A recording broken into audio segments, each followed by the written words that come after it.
So those sights and sounds, that's the sound of progress. 14-year-old Camden Lang woke up from a coma after being struck by a car with a broken back and legs. His family needed help turning their home into a handicap-friendly home. So on the left side of your screen is Camden Lang's home when the journey first started. On the right, his home today. The difference, a call to our On Your Side team. Nick Perot is joining us with how the generosity on the First Coast is making a difference. Nick. Well, Anthony, 14-year-old Camden Lang is still recovering at the ICU at Wolfson's. Hit by a car again on his way home last month, suffering that broken back and broken legs.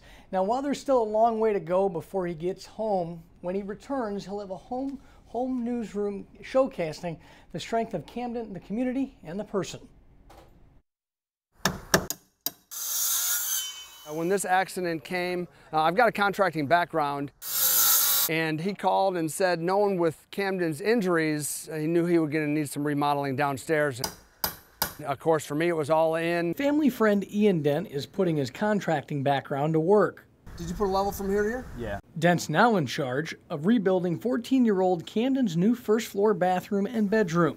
But he's not alone. The day after the story aired, we don't have 2x4s to frame. For about 5 hours, my phone, between ringing, texting, messaging, being inundated with people wanting to volunteer their time, wanting to volunteer materials. From the wood to siding, hurricane-proof windows, and even cleanup. Nearly everything you see, the families received from a company or stranger free of charge. Yep. Plumbers came in, provided the services for free. Will Turner pitched in nearly $1,000 in supplies. I just love it. Love this community, love this town. Wouldn't want to be anywhere else. We've actually had to turn people away. And we want to make a room for a young man that's going to grow with him. And, you know, having Barney on the wallpaper ain't going to cut it.